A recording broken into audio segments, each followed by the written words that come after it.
Alright, so this is for the cell-mediated immunity for microbiology. So before we get into details, let's find out where we're at.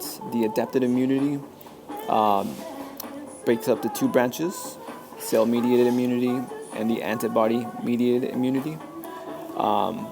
What's going on in the cell-mediated immunity is that it has T cells, which includes the dendritic cells, the Cd4 T cells, but you may know these as T helper cells. The reason they're also called Cd4 cells is because they're saturated with Cd4 proteins, and then we'll go into detail of that in a second. And then we have cytotoxic T cells, which you may be familiar with, but I call these guys CD8 cells because they also have CD8 proteins on them. So if you see CD8 cells, just know I'm talking about cytotoxic T cells. But I did label this, so you'll be able to know what when we refer to the other diagram. The purpose of the cell-mediated immunity is to take care of intracellular pathogens, basically pathogens that make it into these cells, so like bacteria, bacteriotoxins, viruses, fungal infections. Now going to more broader detail. So let's say the pathogen makes it inside the person, passes through the GI tract, passes down to the M cells, which are just intestinal cells, and then finally to the Peyer's patches in the lymphatic tissue. But the way it does this is through phagocytosis by the dendritic cell. So you may recall the process of it, which is for example, the dendritic cell, you could say engulfs or phagocytosis process on the pathogen. And so then the phagosome has vacuoles, and then the vacuoles carry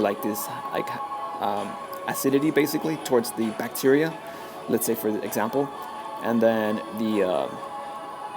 finally the phagosome merges with the lysosome. The lysosome has a bunch of enzymes. So when the phagosome, which has acidity, merges with the lysosome, which has a lot of enzymes, it turns into a phagolysosome, and then it basically degrades the bacteria. That's just a fast summary of what happens in phagocytosis. And then we'll go into more details in a second.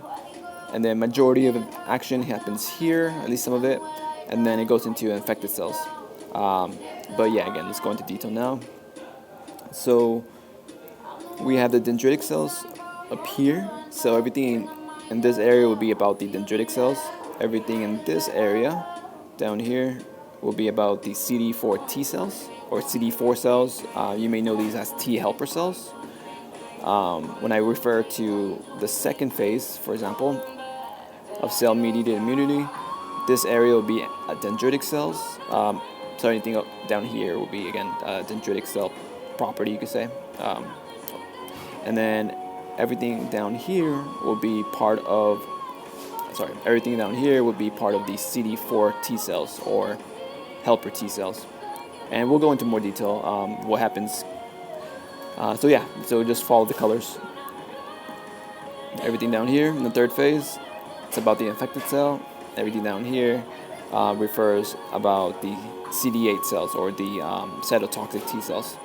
Okay, so now let's see what's going on. So again, after phagocytosis, also know that the dendritic cell, which is this one here, has basically two main things on its surface to represent the antigen. And we say three main things actually. We'll have the antigen itself. We have the MHC Type 2. That basically is found on lymphatic cells. And then it also has MHC Type 1. MHC Type 1. And those are found in all nucleated cells. It's very small because it's not going to be relevant in this phase for right now. But it is there. So I'm just putting it there so we can know it is there. But we're kind of like skipping it for now. So the MHC Type 1, it's only found on all nucleated cells except for red blood cells. And so since lymphocytes, like dendritic cells, they're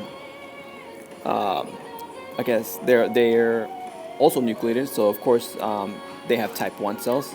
And since lymphatic cells also have, all lymphatic cells also have the MHC type 2, well then it has both. So yeah, it'll make more sense in a second. Also, when we speak about cell-mediated immunity, it's also specifically talking about just dendritic cells in particular, as the starter, for example. And then once we get into antibody-mediated immunity, it speaks about only the macrophage as a starter cell. So now, for continuing on, so we have the dendritic cell.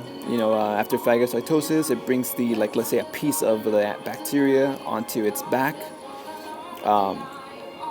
and then the dendritic cell basically searches around for the T helper cells, or the Cd4 cells. So then the antigen of the dendritic cell binds to the specific antigen receptor of the Cd4 cell. Then the Cd4 protein of the Cd4 cell binds to the MHC Type 2 receptor, protein receptor. And then after that, the dendritic cell releases interleukin 1. It releases it to the Cd4 T cell, or T helper cell. And what interleukin 1 does is it tells the cell to do two things: to release interleukin 2. So it tells the cell to release interleukin 2, and it tells the cell to have interleukin 2 receptors expressed or made, basically. So when we have interleukin 2 released, it binds to itself on the interleukin 2 receptors, which makes which occurs, and then we have the division occurs when that's basically the purpose of interleukin 2. When it binds it basically tells this cell to divide. So now we have two subsets of daughter cells. Let's say this is phase 2. So now the Cd4 T cell is activated, so hence the yellow. So that's one of the daughter cells.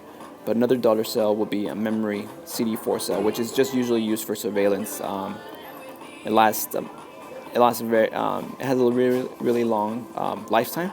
So if an infection happens again, we'll be able to know what to do with it. That's pretty much it for these guys.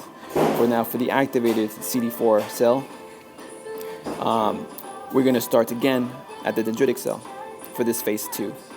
The dendritic cell searches for a specific antigen receptor, which it finds successfully. But since the activated Cd4 cell, since this is an activated Cd4 cell,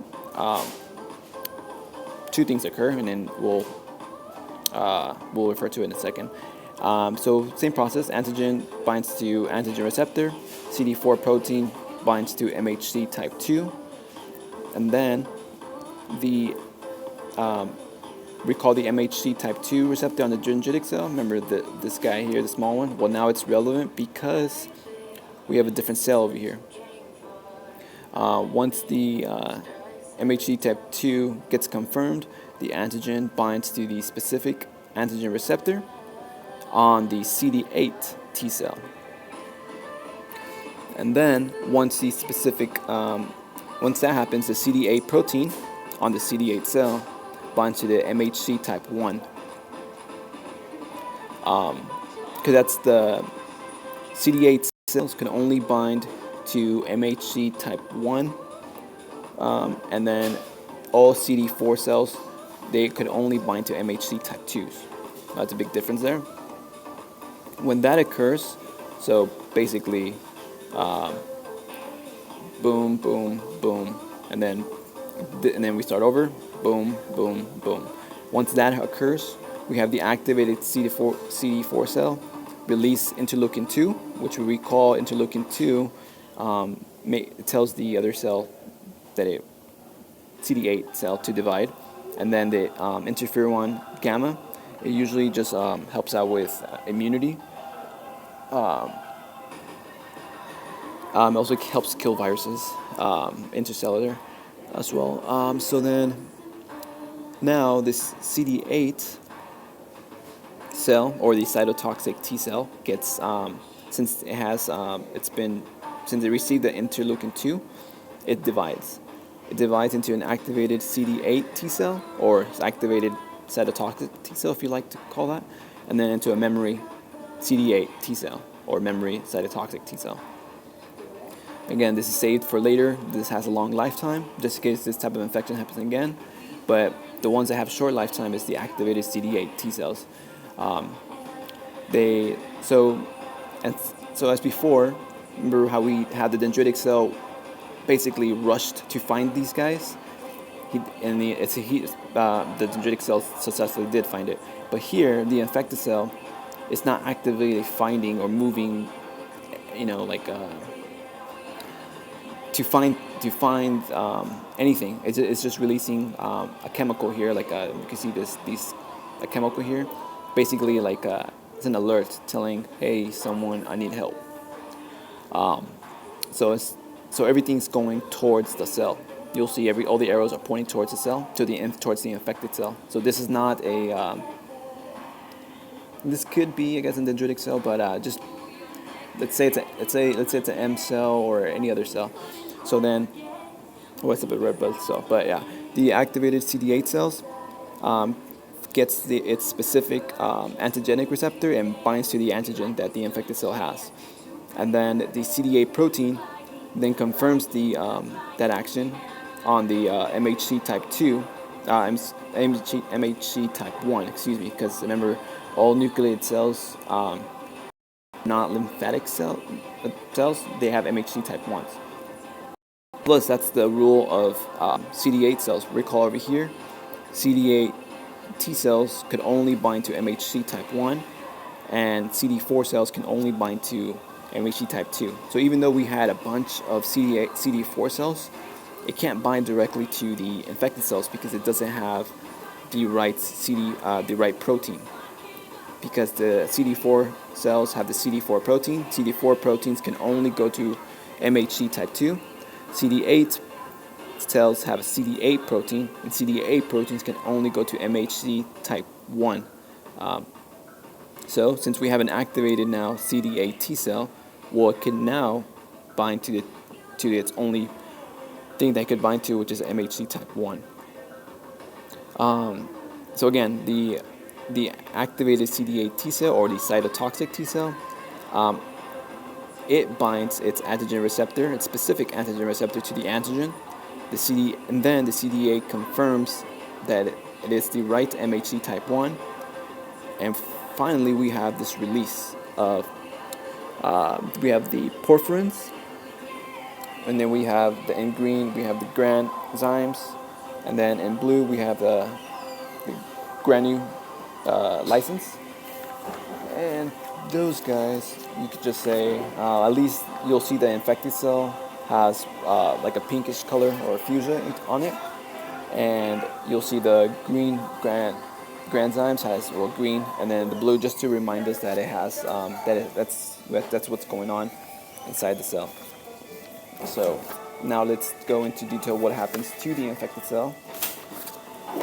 The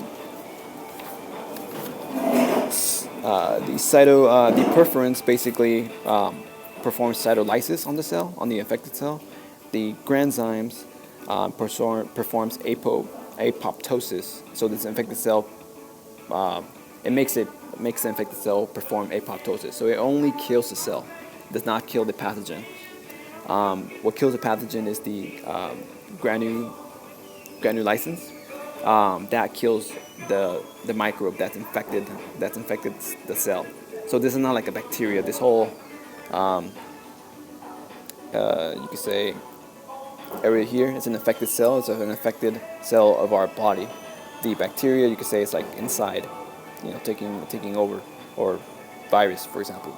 So again, the porphyrins perform cytolysis. So it pokes holes on the plasma membrane, so it can make room for the granzymes, which makes the infected cell perform apoptosis, and then the granulicense finally make it inside, so it could kills the microbes. And this is it for the cell